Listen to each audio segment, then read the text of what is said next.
നമസ്കാരം. കഴിഞ്ഞ ദിവസങ്ങളെല്ലാം ഏറ്റവും അധികം ചർച്ച ചെയ്യപ്പെട്ടത് വി.ഡി. സതീശൻ എന്ന് പറയുന്ന മുഖ്യമന്ത്രി, അതായത് ദുരന്ത നിവാരണ അതോറിറ്റിയുടെ ചെയർമാൻ സംസ്ഥാനത്തെ. അദ്ദേഹം നടത്തിക്കൊണ്ടിരുന്ന തീർത്തും നിരാശാജനകമായ പ്രവർത്തനങ്ങൾ തന്നെയാണ് എന്ന് പറയേണ്ടി വരും. അപ്പം അത്തരത്തിലുള്ള പ്രവർത്തനങ്ങളുമായി അദ്ദേഹം മുന്നോട്ട് പോയതിൻ്റെ ഭാഗമായി സംസ്ഥാനത്തെ ഈ റിലീഫ് വർക്കുകൾ, അതായത് ഈ പറയുന്ന പാവപ്പെട്ടവർ ഈ പ്രളയവുമായി ബന്ധപ്പെട്ടുകൊണ്ട് അവർക്ക് വേണ്ട രക്ഷാപ്രവർത്തനം കൃത്യമായി ഏകോപിപ്പിക്കാൻ കഴിഞ്ഞില്ല എന്നുള്ള പരാതി ഉയർന്നു വരുന്നുണ്ട്. അതോടൊപ്പം തന്നെ കഴിഞ്ഞ ദിവസം ജനീഷ് കുമാർ കോന്നി MLA അദ്ദേഹം പറയുന്നുണ്ടായിരുന്നു, അവിടേക്ക് ചെന്ന് കയറിയിട്ടില്ല, ആ ഭാഗത്ത് മണ്ണിടിച്ചിലുണ്ടായിട്ട് കൂടി വി.ഡി. സതീശൻ അവിടേക്ക് എത്തി നോക്കിയിട്ടില്ല എന്നൊരു അറിയിപ്പും. അതോടൊപ്പം അവലോകന യോഗത്തിൽ സ്ഥലം MLA ആയിരുന്നിട്ട് കൂടി ജനീഷ് കുമാറിനെ വിളിക്കാൻ തയ്യാറായില്ല എന്നതടക്കമുള്ള കാര്യങ്ങളാണ് അദ്ദേഹം പറയുന്നത്. അതോടൊപ്പം തന്നെ നമുക്കറിയാവുന്ന റിജി ചെറിയാൻ എന്ന് പറയുന്ന കുട്ടനാടിൻ്റെ MLAയും വി.ഡി. സതീശനെതിരായി, ഇപ്പം കുട്ടനാടിൻ്റെ MLA എന്ന് പറഞ്ഞാൽ ഇപ്പം ഭരണകക്ഷിയിൽപ്പെട്ട MLA ആണ്. അപ്പോൾ അദ്ദേഹം പറയുന്നത് എന്താണ്, വിളിച്ചിട്ട് റവന്യൂ മന്ത്രിയാകട്ടെ മുഖ്യമന്ത്രിയാകട്ടെ ഫോൺ എടുക്കുന്നില്ല എന്നുള്ളതാണ്. കാരണം എന്താണെന്ന് ചോദിച്ചാൽ, കുട്ടനാടിനെ സംബന്ധിച്ചിടത്തോളം നമുക്കറിയാം, കുട്ടനാടിൻ്റെ ഏറ്റവും പ്രധാനപ്പെട്ട ഒരു പ്രശ്നം, കുട്ടനാട് ഏത് സമയവും ഒരു മഴ പെയ്താൽ വെള്ളക്കെട്ടാകുന്ന ഒരു സ്ഥലമാണ്. അവിടെയാണ് തോട്ടപ്പള്ളി സ്പിൽവേ കിടക്കുന്നത്. സ്പിൽവേയും അതിനോട് അനുബന്ധിച്ച് പൊഴിമുഖവുമുണ്ട്. അപ്പോൾ ഇവിടെയൊക്കെ കൃത്യമായ രീതിയിൽ മണ്ണ് നീക്കം എന്ന് പറയുന്ന ഒരു കാര്യം നടത്തേണ്ടതുണ്ട്. അതുമായി ബന്ധപ്പെട്ടുകൊണ്ട് ജില്ലാ കളക്ടർ അടക്കമുള്ള അതോറിറ്റികളെ കോർഡിനേറ്റ് ചെയ്യണം.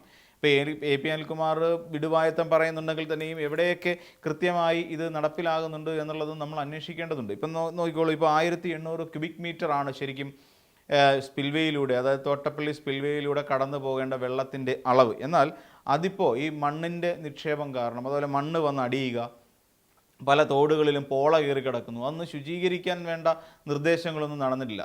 മുഖ്യമന്ത്രി പറയുന്നുണ്ടായി, ഞങ്ങൾ പ്രീ മൺസൂൺ അവലോകന യോഗം കൂടുകയും പ്രീ മൺസൂൺ അനുസരിച്ചിട്ട് അവിടെ എന്തെല്ലാം കാര്യങ്ങൾ ചെയ്യണമെന്നതിനെക്കുറിച്ച് കർശന നിർദ്ദേശം നൽകുകയും ചെയ്തിരുന്നു എന്നതടക്കമുള്ള കാര്യങ്ങൾ വി.ഡി. സതീശൻ പത്രസമ്മേളനത്തിൽ വ്യക്തമാക്കുകയും ചെയ്യുന്നുണ്ട്. എന്നിരുന്നാൽ തന്നെയും ഇതൊന്നും നടപ്പിലായിട്ടില്ല എന്നുള്ളതാണ് ഇത്തവണത്തെ ഈ പ്രളയത്തിൽ നിന്ന് നമ്മൾ മനസ്സിലാക്കുന്നത്. പ്രീ മൺസൂൺ ശുചീകരണം എന്നൊക്കെ പറഞ്ഞ് വെറുതെ ആയിരുന്നു എന്നുള്ളത് തന്നെയാണ് നമുക്ക് മനസ്സിലാക്കാൻ കഴിയുന്നൊരു കാര്യം. അപ്പോൾ എന്തുകൊണ്ടാണ് ഇവർ ഫോൺ വിളിച്ചാൽ എടുക്കാത്തത് എന്നൊരു ചോദ്യം എപ്പോഴും ഉണ്ട്. അതിന് മുഖ്യമന്ത്രി പറയുന്നത്, ഞങ്ങൾ ക്യാബിനറ്റിലായിരുന്നത് കൊണ്ടാണ് ഫോൺ എടുക്കാതിരുന്നത്, ഞങ്ങൾ വേണ്ട കാര്യങ്ങൾ ചെയ്യാം. അപ്പോഴും അദ്ദേഹം ചെയ്യുന്നത് എന്താണ്, കഴിഞ്ഞു പോയ സർക്കാർ 2018 ശേഷം 2018, 19 വന്നു, പിന്നെ 20, 21, 22 ഇത്രയും കാലത്തിനകത്ത് ഇത്രയും വലിയൊരു പ്രളയം പിന്നീട് അതിന് ശേഷം ഉണ്ടായിട്ടില്ല. 24 എത്തിയപ്പോഴാണ് അവിടെ ചൂരൽമല മുണ്ടക്കൈ ഉരുൾപൊട്ടൽ ഉണ്ടാകുന്നത് എന്ന് മാത്രം.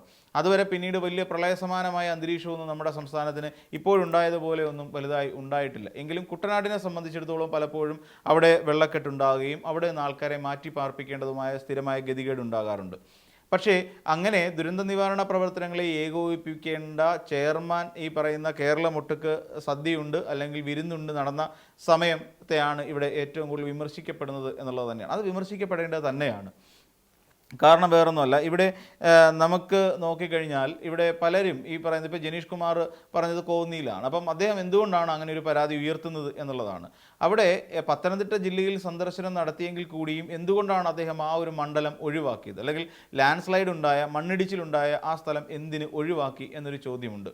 കാരണം ഇവിടെ ഈ ദുരന്തം അനുഭവിക്കുമ്പോഴാണോ അല്ലെങ്കിൽ രാഷ്ട്രീയം കളിക്കേണ്ടത് എന്ന് പറയുന്ന ഒരു ചോദ്യം. ഇവിടെ പലപ്പോഴും ഇടതുപക്ഷത്തിനെതിരായി ഉയർത്തിക്കൊണ്ടിരിക്കുന്ന ഒരു പ്രധാനപ്പെട്ട ആരോപണം എന്താണെന്ന് വെച്ച് കഴിഞ്ഞാൽ, ഈ ഇടതുപക്ഷം പലപ്പോഴും ഇപ്പോൾ രാഷ്ട്രീയ ആരോപണങ്ങൾ ഉന്നയിക്കുന്നു എന്നുള്ളതാണ് ഏറ്റവും പ്രധാനമായി അവർക്കെതിരെ ഉയർത്തുന്ന ഒരു ആരോപണം.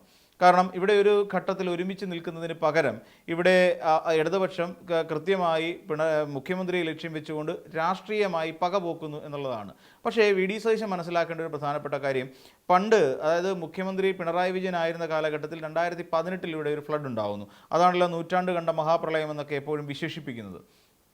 ആ പ്രളയ സമയത്ത് നമുക്കെല്ലാവർക്കും അറിയാം, മുഖ്യമന്ത്രിക്ക് വളരെ അത്യാവശ്യമായി ചികിത്സയ്ക്ക് ഉണ്ടായിരുന്നിട്ട് കൂടി അദ്ദേഹം പോകാതെ അവിടെ നിന്നു എന്നുള്ളതാണ്. അതെന്തുകൊണ്ടാണെന്ന് ചോദിച്ചാൽ, അദ്ദേഹം ദുരന്ത നിവാരണ അതോറിറ്റി ചെയർമാൻ എന്ന് പറയുന്ന സ്ഥാനത്തിരുന്നുകൊണ്ട് കേരളത്തിലെ ജനങ്ങൾക്ക് വേണ്ടി ചെയ്യേണ്ട പല കാര്യങ്ങളും തനിക്ക് ചെയ്യാനുണ്ട് എന്നുള്ള ഉത്തമ ബോധ്യമുള്ളത് കൊണ്ടാണ് പിണറായി വിജയൻ തിരുവനന്തപുരത്ത് തന്നെ തങ്ങി അദ്ദേഹത്തിൻ്റെ ഔദ്യോഗിക പരിപാടികളെല്ലാം ക്യാൻസൽ ചെയ്തു. പക്ഷേ ഇവിടെ അദ്ദേഹം എന്താ ചെയ്തത്, അദ്ദേഹം വിരുന്നിന് പോകുന്നു, പൊന്നാനിയിൽ പോകുന്നു, സ്വന്തം അമ്മായിയച്ഛനെ ഹെലികോപ്റ്ററിൽ പോയി കാണുന്നു, അവിടെപ്പോൾ അദ്ദേഹത്തിൻ്റെ വീട്ടിൽ അദ്ദേഹം കഴിയുന്നു, ആലുവയിലുണ്ടായിരുന്നു.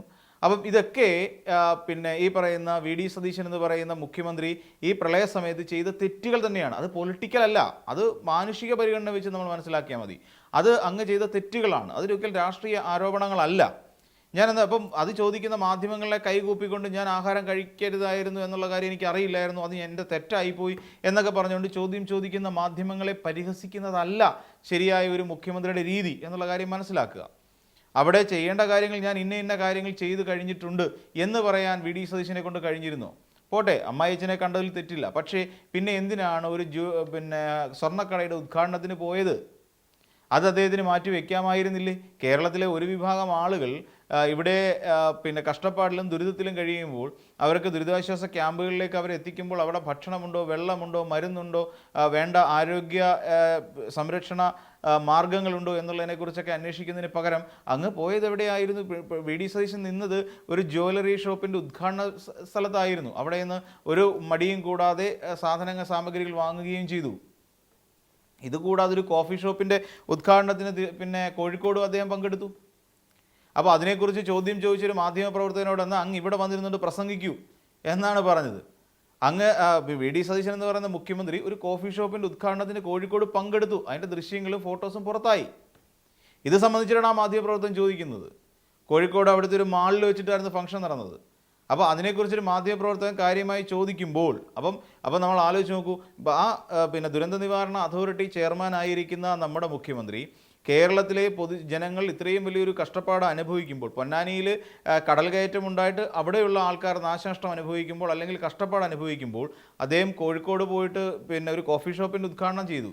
അവിടെ നിന്ന് ഇങ്ങോട്ട് വന്നിട്ട് എറണാകുളത്തൊരു ജ്വല്ലറിയുടെ ഉദ്ഘാടന ചടങ്ങിൽ അദ്ദേഹം പങ്കെടുത്തു. അദ്ദേഹം അമ്മായിച്ചനെ ഹെലികോപ്റ്ററിൽ പോയിട്ട് ഹോസ്പിറ്റലിൽ പോയി കാണുന്നു. അവിടെ 20 മിനിറ്റ് നേരം അദ്ദേഹവുമായി സംസാരിക്കുന്നു. അതിനുശേഷം അദ്ദേഹം വീട്ടിലേക്ക് പോകുന്നു. വീട്ടിൽ കുറേ നേരം തങ്ങുന്നു. ഇതൊക്കെ വി ഡി സതീശൻ എന്ന് പറയുന്ന ദുരന്ത നിവാരണ അതോറിറ്റി ചെയർമാൻ ചെയ്തിട്ടുള്ള തെറ്റ് തന്നെയാണ്. അതിനുശേഷം ഇവിടെ ഞാൻ ഭക്ഷണം കഴിക്കരുതെന്ന് അറിയരുതായിരുന്നു എന്നൊക്കെ പറഞ്ഞുകൊണ്ട് ഈ മാധ്യമപ്രവർത്തകരെ വെറുതെ പൊട്ടന്മാരാക്കാൻ ശ്രമിക്കരുത് സർ. അപ്പോൾ ഇവിടെ സംഭവിച്ച ചില കാര്യങ്ങൾ ഇങ്ങനെയൊക്കെ ആയിരുന്നു അദ്ദേഹം ചെയ്തത്. അപ്പോൾ അതൊരിക്കലും പൊളിറ്റിക്കലല്ല, അത് സാധാരണഗതിയിൽ പറഞ്ഞാൽ അത് ആരോപണങ്ങളല്ല, അത് വസ്തുതകളെ പുറഞ്ഞ ലോകത്തേക്ക് അല്ലെങ്കിൽ ജനങ്ങളിലേക്ക് എത്തിക്കുക എന്നുള്ളതായിരുന്നു അതിൻ്റെ പിന്നിലുണ്ടായിരുന്ന ലക്ഷ്യം. പിന്നീട് ഇവിടെ വന്നു, കാര്യം ശരിയാണ്. പക്ഷേ എന്തിനാണ് രാഷ്ട്രീയമായി ശരിക്കും ഇതിനെ ഉപയോഗിച്ചുകൊണ്ടിരിക്കുന്നത്? ആരാണ്? ശരിക്കും വി ഡി സതീശൻ എന്ന് പറയുന്ന മുഖ്യമന്ത്രിയാണ് ഇതിനെ പൊളിറ്റിക്കലായിട്ട് ഉപയോഗിച്ചുകൊണ്ടിരിക്കുന്നത്, രാഷ്ട്രീയമായി അതിനെ ഉപയോഗിച്ചുകൊണ്ടിരിക്കുന്നത്. കഴിഞ്ഞ കാലഘട്ടത്തിൽ പിണറായി വിജയൻ്റെ ഭാഗത്തു നിന്ന് ഇന്ന തെറ്റുകൾ ഉണ്ടായി എന്ന് പറയുന്നതിന് പകരം തെറ്റുകൾ നികത്താൻ എന്ത് ചെയ്യാൻ പറ്റുമെന്നുള്ളതിനെക്കുറിച്ചല്ലേ നമ്മുടെ മുഖ്യമന്ത്രി പൊതുവായിട്ട് സംസാരിക്കേണ്ടത്. പക്ഷേ അത്തരത്തിലുള്ള സംസാരമൊന്നും വി ഡി സതീശൻ്റെ ഭാഗത്തു നിന്നും കഴിഞ്ഞ ദിവസം ഉണ്ടായിട്ടില്ല എന്നുള്ളത് വേദനാജനകമായ കാര്യമാണ്. അവിടുത്തെ ബൂത്ത് പ്രസിഡന്റ് അടക്കമുള്ള ആളുകൾ ഇതുമായി ബന്ധപ്പെട്ടുകൊണ്ട് പരാതി ഉയർത്തിയിരുന്നു എന്ന് പറയുമ്പോൾ ഇത്ര രാവിലെ നിങ്ങൾ പോയി ബൂത്ത് പ്രസിഡന്റിനെ പോയി കണ്ടോ എന്ന് ചോദിച്ച മുഖ്യമന്ത്രി ഇത്ര രാവിലെ തന്നെ ഞങ്ങൾ അവരെ പോയി കണ്ടോ എന്ന് ചോദിക്കേണ്ട ആവശ്യം എന്തായിരുന്നു? അതായിരുന്നു അതിനുള്ള മറുപടി? അതായിരുന്നില്ല അതിനുള്ള മറുപടി എന്ന് വി ഡി സതീശനും നന്നായി അറിയാം. പക്ഷേ അത് പറയുകയാണ്. അവിടെ കോൺഗ്രസിൻ്റെ തന്നെ പരാതി ഉയർത്തുമ്പോൾ അവരെ രാവിലെ തന്നെ പോയി നിങ്ങൾ കണ്ടോ എന്ന് പ്രവർത്തകരോട് മറുചോദ്യം ചോദിക്കുമ്പോൾ ഇതിനെ ശരിക്കും രാഷ്ട്രീയമായി കാണുന്ന ആരാണ് എന്നുള്ള കാര്യം ഏറെക്കുറെ നമുക്കൊക്കെ ബോധ്യപ്പെടും. അത് രാഷ്ട്രീയമായി കാണുന്നത് ഇവിടുത്തെ ഭരണപക്ഷമായ വി ഡി സതീശനും സംഘവുമാണ് എന്ന് നമുക്കറിയാം. ഒരു കൃത്യമായ രീതിയിൽ ഏകോപനം ഉണ്ടാകുന്നില്ല. വേണ്ട രീതിയിലൊരു പ്രീ മൺസൂൺ ആയിട്ടുള്ള ഒരു പ്രവർത്തനങ്ങൾ ഇവിടെ നടന്നിട്ടില്ല. നമുക്കറിയാം ജൂലൈ ഓഗസ്റ്റ് മാസം എന്ന് പറഞ്ഞാൽ കേരളത്തെ സംബന്ധിച്ചിടത്തോളം ഏറെ നിർണായകമായ ഒരു ഘട്ടമാണ്.